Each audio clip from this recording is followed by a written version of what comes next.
We expect Parliament and the Executive to exude unity and engage in peaceful dialogue to promote peaceful coexistence of our diverse people for the welfare of our citizens. Cultural wisdom of elders is pointing to the need for the following. 1. Statesmanship and realignment of Parliament and the Executive to pursue peace and as a priority. Naongea na citizens wetu, tutatoa mashauri, tutatoa mwelekeo. So tunatarajia kwamba there will be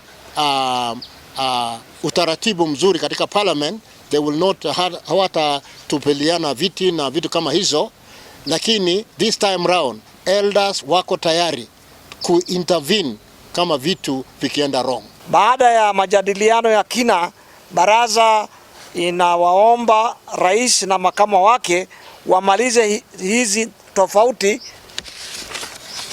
kwa kushauriana na ikiwezekana kuhusisha wazee na viongozi wa dini.